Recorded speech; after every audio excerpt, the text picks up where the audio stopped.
Hello, and welcome to our fifth Ask Me Anything from the Interactive AI magazine. This is AI experts answer your questions. Today we have Dr. Karen Myers. So I'll give a little bio first before we get started.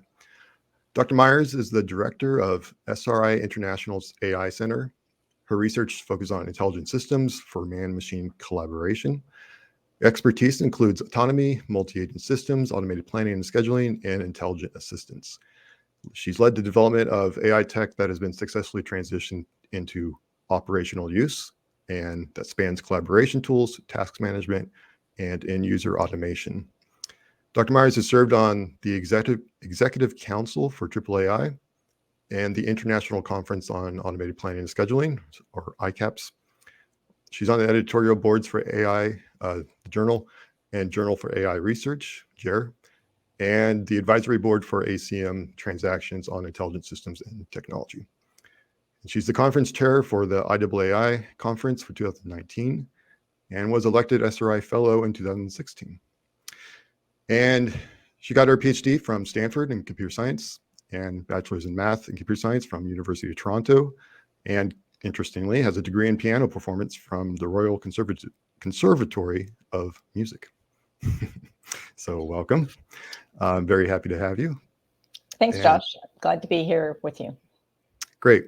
And I'm Josh Eckroth, Chief Architect, I2K Connect, and Associate Professor of Computer Science at Stetson University, which is in Central Florida. I'm also Editor-in-Chief of AI Topics. A lot of you will see this published in the AI Alert each week, or in a particular week, and then I run that each week. And I'm Associate Editor of AI Magazine, which lets me focus on the interactive AI magazine specifically.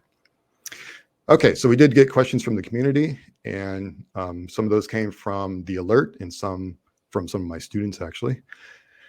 And you may not be surprised to see that they're going to be not entirely focused, but at least a good third are about ChatGPT, because that's really surprised a lot of people, I think, even though the tech is not necessarily, it's not the first time this kind of tech has been published, even from OpenAI, because they had GPT 3 and 2 and so on, but just they made it so easy to use. People are realizing what it can do now. So I got a question from someone who asks, is ChatGPT a national security threat? Oh, that's an interesting question. I mean, it's certainly a threat for a lot of reasons. It may threaten lots of jobs. It's going to make some teachers' jobs more difficult, as they don't know whether or not an essay coming from a student was written by that individual or it came from ChatGPT. I'm not so sure about national security, but certainly there are a lot of issues around the use of ChatGPT. As you said, Josh, I mean, it's an amazing technology, a tremendous advance over what we'd seen even with earlier versions of GPT. The quality of the results coming out is amazing. In particular, the language, it just feels very natural. It feels very much like it was written by somebody who knows how to write well, an individual who knows how to write well, as opposed to a machine. So I think a big issue here is with trust. So if you play around with the system a bit, you'll realize it produces some spectacular results, but also some spectacularly bad results. It can often, I read one article that talked about it hallucinating answers. Sometimes It does that, right? It's drawing on all this data and it's synthesizing response the best that it knows how, based on the models it's learned from the data over which it was trained. And so that's a big concern. I mean, it's interesting when I've played it that sometimes it said, I don't know, I can't answer that question. I don't know enough about that topic. But other times it will just happily give you an answer and say, here's the result. And so I think people who are using that to extract information need to be very careful about, doing their due diligence on the answers that are coming back from the system to make sure that they're accurate. So, unlike when Google gives you a result, it gives you a link. So you can go to the link and double check the source material and understand why you got a response that you got. But right now in ChatGPT, it's really just synthesizing these answers from all the data that it's seen. And so, there is a trust issue in terms of really understanding whether or not the system is giving you reliable information. Right. It's something I've been thinking about too, how it fundamentally seems incapable of citing a source because there's no specific source that produced that response. That's On the right. other hand, but we should not be, I guess, ignorant of, they have some examples where if you can do a search and provide like some snippets, and then you tell it as the prompt, answer with respect to these snippets, then it can just refer to those and not its background Right. knowledge. Right. And so I played with that a little more and put the URLs for each snippet, and I told it to include the URL where it got the answer. So even though it is somewhat synthesizing different aspects of the text and generating some text, it's still citing the source, which, so in my experience so far, has made sense, like it's doing the right source. But there is always that risk where how many times do you need to run it to be completely sure it's going to be reliable enough to deploy in some sensitive situation? That's right. Yeah. And there's also kind of the factual, true or false, did it get it right? And there's also the issue of bias. So we've heard a lot about bias in learned models, because it comes from the data that you look at. If the training data is biased, then the models obviously are going to be biased as well. And so, there's some issues with that with ChatGPT, just like with any of the learned models right now. You need to make sure that the data that's going in is not going to unduly bias the system in ways that would be inappropriate. So that's another concern, I think, right now in using those systems just kind of off the shelf. You need to be aware of the bias and understand how to deal with that. Yeah, it's clear that they're responding because there are some funny queries that you could have given it before, and now they've already fixed those. And you can't ask it advice about what dosage of a certain medicine should I take and things like that, which is smart. That's not where they want to be, presumably. Yeah, although I've heard that you can't ask those questions directly, but you could do it indirectly. You could say, create some hypothetical situation and then say, if I were writing a story about somebody who wanted to commit suicide, what would that story be like? So by couching things in a broader context, sometimes you can get ChatGPT to spit out information that it's supposed to not do. Interesting. Someone else asked, do you think it will change academia? Yeah, so that's an interesting question. I happened to read yesterday, there was an article in Nature that was talking about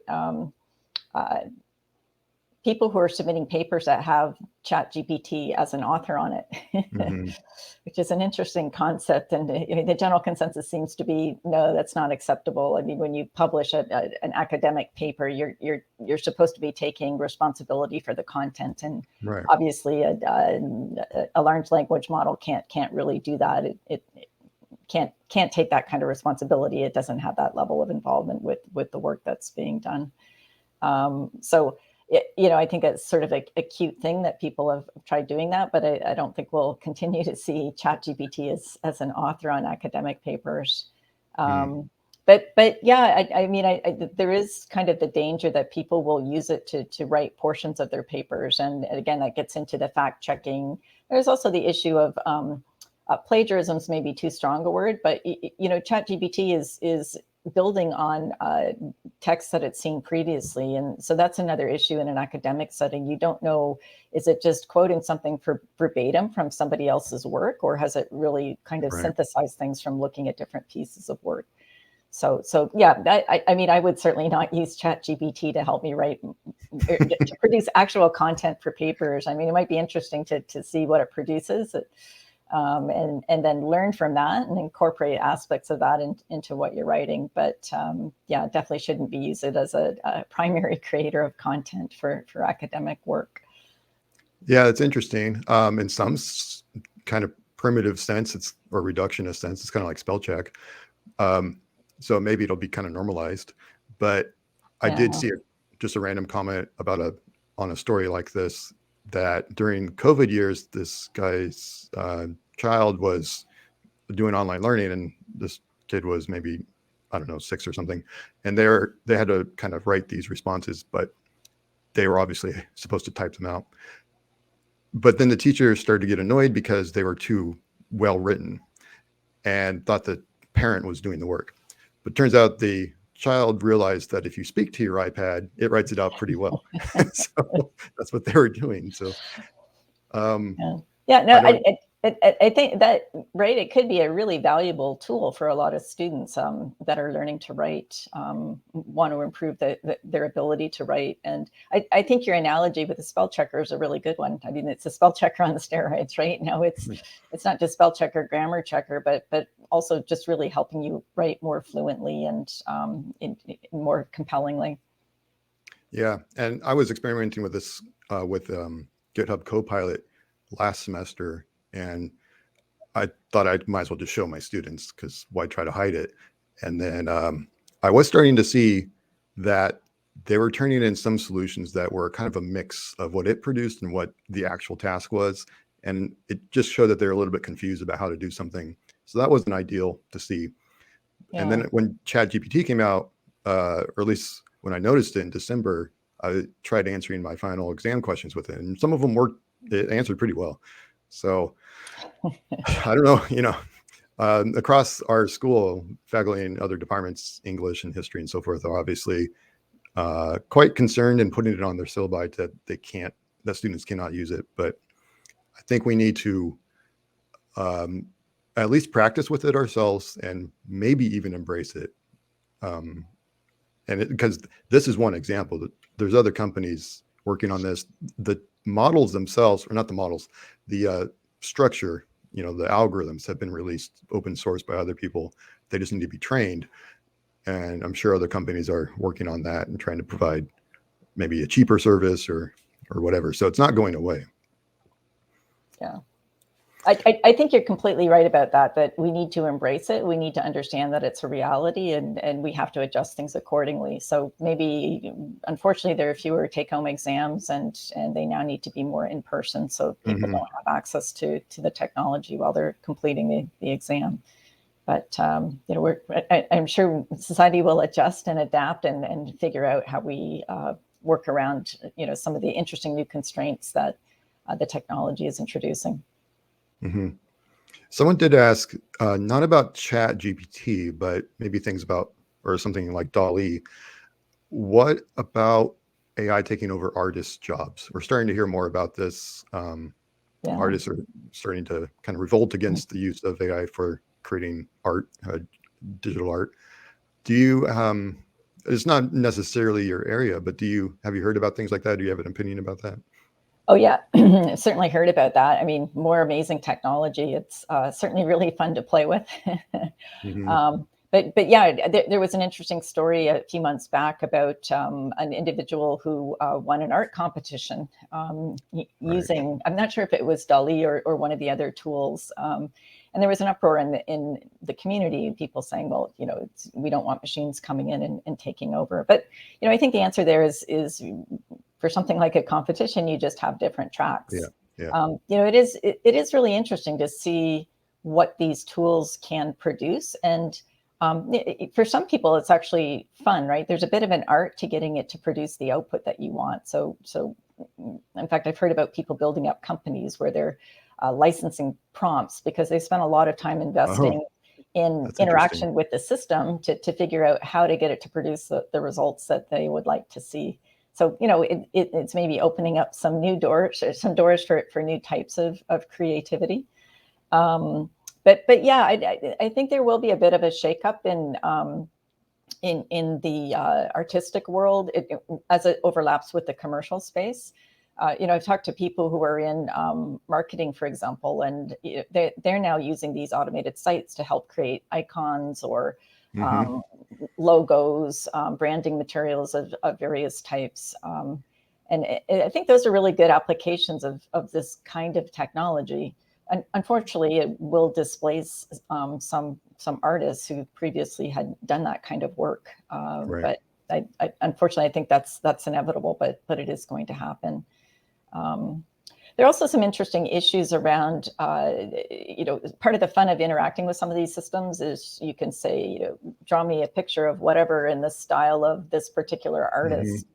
And I know there's been some backlash with people whose art is being used to train some of these systems, feeling like, it's their intellectual property and it should be protected, and these systems shouldn't be able to just take it and use it in that way. So I think we'll see some shakeup in the legal world in terms of clarification on how these technologies can use input coming from others, and what requirements there are in terms of licensing that, compensation for their work, that sort of thing. It'll be interesting to see. So there could, in the long run, there could be a nice symbiotic relationship there, that if the artists can get some kind of licensing revenue for their works being incorporated into the training data and therefore in the learned models, that could be a win-win for everybody.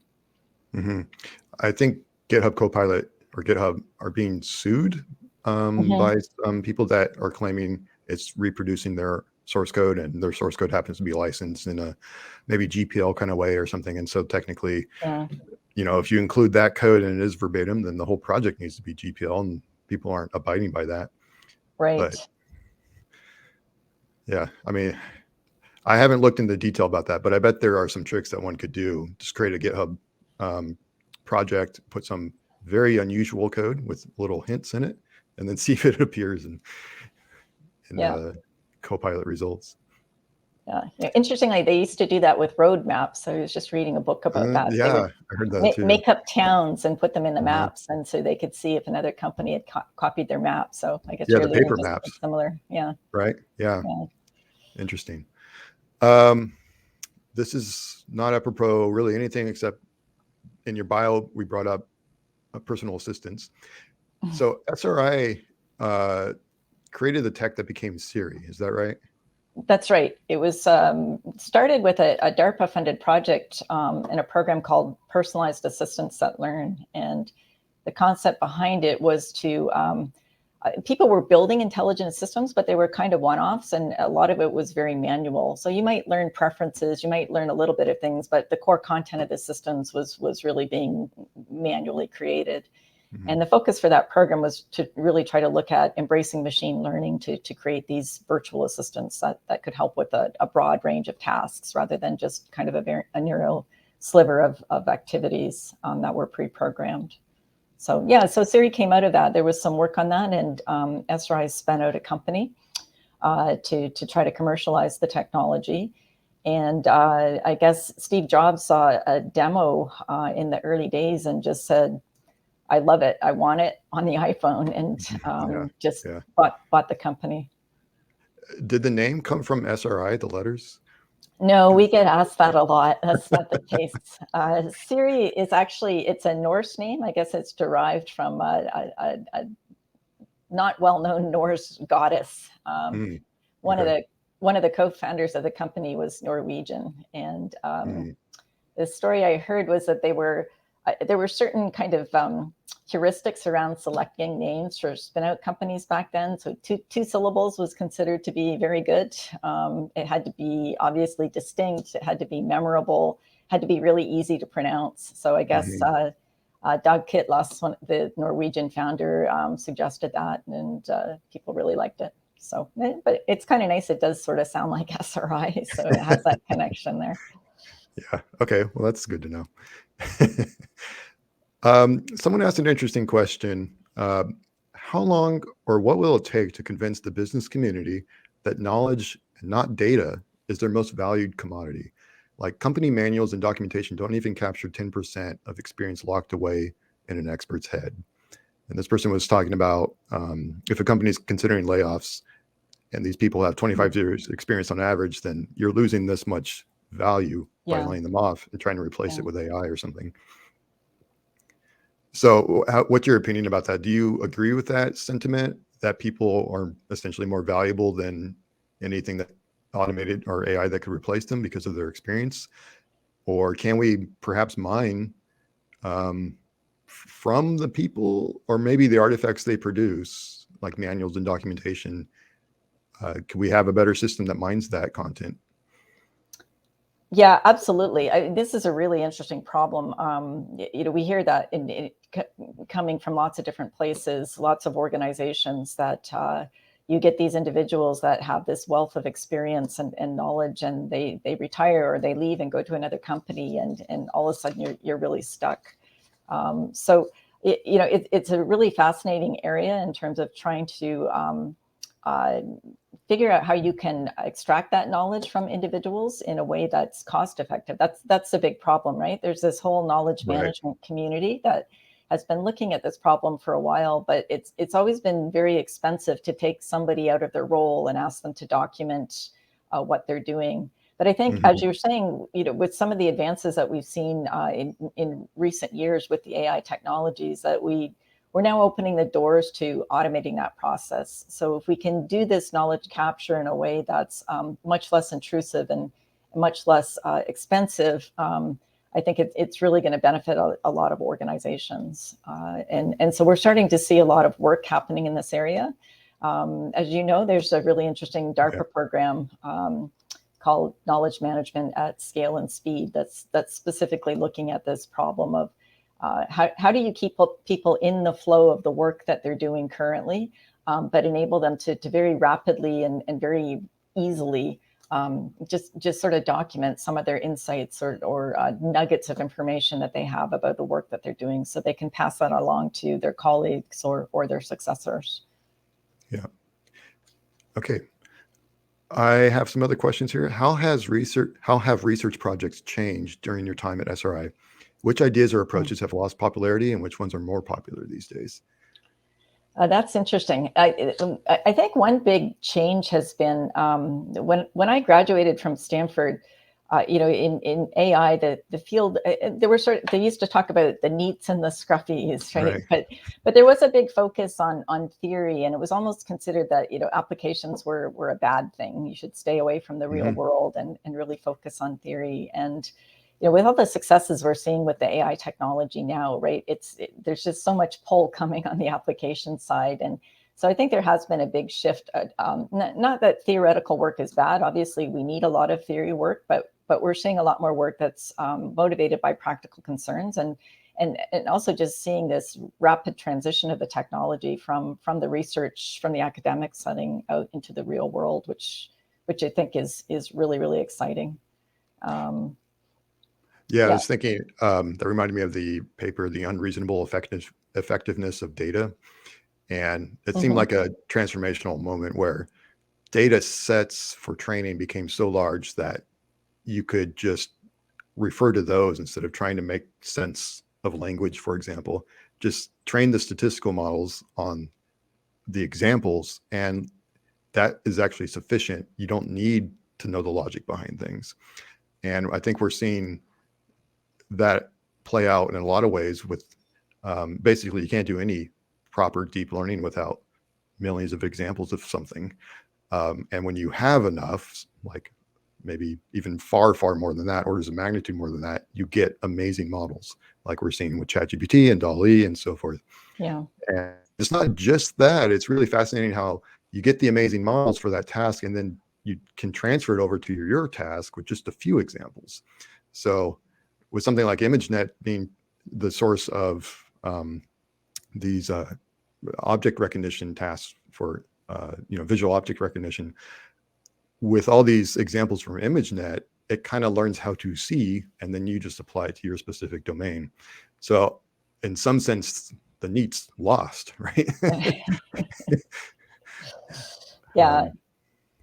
Yeah, when I was in grad school, there was a slogan, knowledge is power, and it sort of transitioned to data is power, I think, more recently, although we're now coming around to see, right, it's, as you say, data is one thing, but knowledge is something different, and what people really want. They want knowledge, they don't just want the data. And the deep learning techniques are taking us towards the knowledge, but it doesn't take us quite all the way there. So it's still, an interesting question. How do we get over that last hump in terms of really building these systems that are completely trustworthy and directable, customizable to what we need, easily tunable to new problems, that sort of thing. So that's still a lot of interesting research that needs to be done on those types of questions, and I'm sure we'll see lots of great progress in the next 10 years or so in those areas. Great, very interesting. Maybe you've already answered this. just from that last statement, but what tech or advancement do you wish you had now so you can create better AI solutions for the really hard problems? Yeah, I guess I'll pick one. To me, one of the really exciting areas right now is neurosymbolic. So for people who maybe don't know that term, this is really trying to look at it. You know, the first wave of AI was this kind of knowledge base, right? So preload into the system all the knowledge that you need to solve a particular problem, and then have the system reason with that predefined knowledge.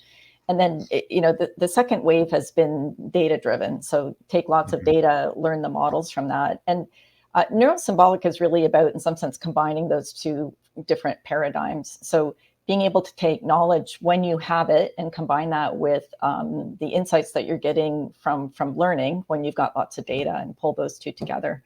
And I think that's really exciting for a lot of reasons. I mean, that gives us the potential then to augment the signal that you get from learning just from the data, so that we can pull in all that, you know, experiential knowledge, all that wisdom that people have, which I think will make the systems better overall in terms of their ability to do tasks. It also gives us a little bit more control and directability over the technologies. And it also could have a lot of advantages in terms of reducing how much data you need in the first place. So in my lab, we have some really interesting projects going on that are specifically looking at trying to tackle problems where you just don't have vast amounts of data. You want to do learning, but there just isn't quite enough data to really learn reliable models. And investigating how, like, pulling in just a little bit of knowledge coming from a human, that you don't have to sort of learn everything tabula rasa. You can pull in that human expertise, augment it with what you're getting out of the data. And as a result of that kind of hybrid model, you now have a much stronger, a much better system. So to me, that's a really exciting direction that the field is headed in. And I expect we'll see lots of advances over the next several years. Do you think that would help for explainability as well? Yeah, absolutely. There are different approaches to this, but some of them kind of bake explainability into that. You're sort of connecting a interpretable language to elements within the deep networks that you're constructing. So you're able then to have explanations in a language that makes sense to a layman in terms of what the system is doing. Yeah, you can read off what it learned. That's finally. right. That's right. Yeah, that's And yeah, yeah. Go So ahead. both telling it what to learn and Oh, also yeah. understanding what it's learned. So you really get both sides of the coin there. Yeah, that sounds great.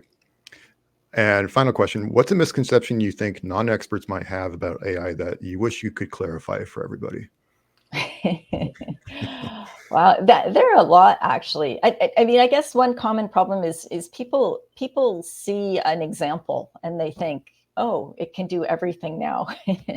They don't realize that you know, one example does not necessarily constitute intelligence. That you know, there's a lot to do in terms of building a really reliable, trustable AI system. And you know, this goes back to the early days of the field. I remember I actually participated in the very first AAAI robot competition, which was held in San Jose.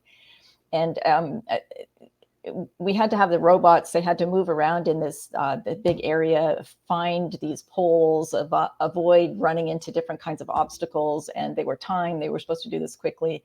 And the robotics teams that participated, you know, we were so excited about how well many of the teams had done. And it was interesting because a lot of the people watching it said, oh, I thought we could do that back in the 1960s. So I think, or, you know, they'd say, well, and when we see the Hollywood movies, it seems like, you know, you can do so much more than this. Why can't you do more? So I think, you know, with all the successes that we've had in the field, people have a kind of a misunderstanding of how much progress that we've made. We've made tremendous progress, but there's still a lot of work to do. So yeah, so it can be difficult for people to understand what really remains to be done, because they do see so many successes out there, so many exciting things that the field is already capable of delivering on. And maybe AI researchers have felt some things are easier than they've actually turned out to be. So That's perhaps true too.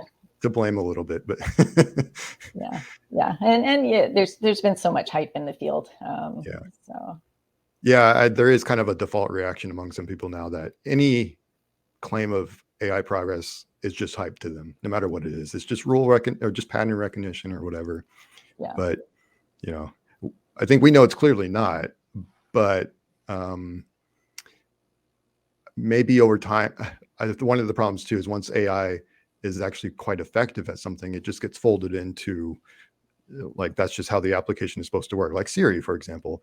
I don't know how often people think about the fact it's using AI in multiple ways, but it is used a lot. So it's obviously successful as a AI implementation, but maybe people don't get credit for that anymore. Or at least the field doesn't get credit for it anymore because it's so common. Yeah, I think there certainly used to be this kind of misconception that there needed to be some magic in there for it to be artificial intelligence, and the reality is it's good science and good engineering, and that's what the field is doing, and it's delivering on that. But yeah, there is no magic. Okay, well, on that note, I really appreciate your time, and I'm excited for everyone to see this interview. Great, thanks, Josh. It was fun. All right, have a nice day. Bye.